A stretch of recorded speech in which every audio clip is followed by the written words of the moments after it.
ఇవాళ మనం రివ్యూ చేయబోతున్న cinema Michael Jackson this is it. ఇది 2009లో విడుదలైన ఒక డాక్యుమెంటరీ ఫిల్మ్.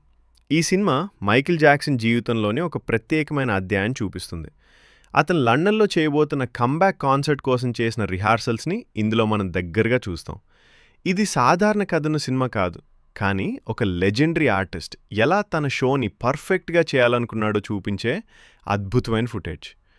ఈ సినిమాలో మనం మైకిల్ జాక్సన్ని ఒక సూపర్ స్టార్గా మాత్రమే కాకుండా ఒక పర్ఫెక్షనిస్ట్గా చూస్తాం. ప్రతి పాట, ప్రతి డాన్స్ మూమెంట్, ప్రతి లైట్ ఎఫెక్ట్ వరకు అతను ఎంత డీటెయిల్గా ఆలోచిస్తాడో స్పష్టంగా కనిపిస్తుంది. Thriller, Billie Jean, Smooth Criminal, Man in the Mirror లాంటి ఐకానిక్ పాటల రిహార్సల్స్ ఇందులో ఉంటాయి. ఇవి చూస్తుంటే అసలు స్టేజ్ షో ఎలా ఉండబోతుందో మనకు అర్థమవుతుంది. ఈ సినిమా ప్రత్యేకత ఏంటంటే ఇందులో ఫేక్ స్టోరీ లేదు, స్క్రిప్టెడ్ యాక్టింగ్ లేదు, నిజ జీవిత రిహార్సల్స్ మాత్రమే ఉన్నాయి.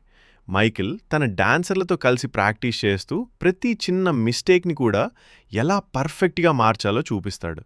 అతని ఎనర్జీ వయసు ఎక్కువైనా తగ్గలేదనిపిస్తుంది. ముఖ్యంగా స్మూత్ క్రిమినల్ రిహార్సల్ సీన్ చాలా అద్భుతంగా ఉంటుంది. అతని dance style, body control, stage presence అన్నీ ఇంకా కూడా ఎవ్వరూ రీప్లేస్ చేయలేనివి అని ఈ సినిమా మళ్లీ రుజువు చేస్తుంది. అలాగే థ్రిల్లర్ సాంగ్లో జాంబీ సీన్ ఎలా స్టేజ్పై చేయబోతున్నారో చూపించడం చాలా ఇంట్రెస్టింగ్గా ఉంటుంది. ఈ సినిమా చూస్తున్నప్పుడు ఒక ఎమోషన్ కూడా కలుగుతుంది. ఎందుకంటే ఇది మైకిల్ జాక్సన్ చివరి ప్రాజెక్ట్. ఈ కమ్బ్యాక్ టూర్ పూర్తిగా జరిగి ఉంటే అది మ్యూజిక్ హిస్టరీలో ఒక పెద్ద ఈవెంట్ అయ్యేది. కానీ అది జరగకపోవడంతో ఈ సినిమా ఒక ట్రిబ్యూట్లా మారింది. అతని ప్యాషన్, డెడికేషన్, మ్యూజిక్పై ఉన్న ప్రేమ ఈ సినిమాలో స్పష్టంగా కనిపిస్తాయి. అతను కేవలం ఒక సింగర్ కాదు, ఒక ఆర్టిస్ట్, ఒక ఇన్స్పిరేషన్ అని ఈ సినిమా మళ్లీ గుర్తు చేస్తుంది. మొత్తం మీద దిస్ ఇస్ ఇట్ ఒక ఎంటర్టైన్మెంట్ సినిమా కాదు, ఇదొక లెజెండ్ యొక్క చివరి క్రియేటివ్ జర్నీని చూపించే ఎమోషనల్ డాక్యుమెంటరీ.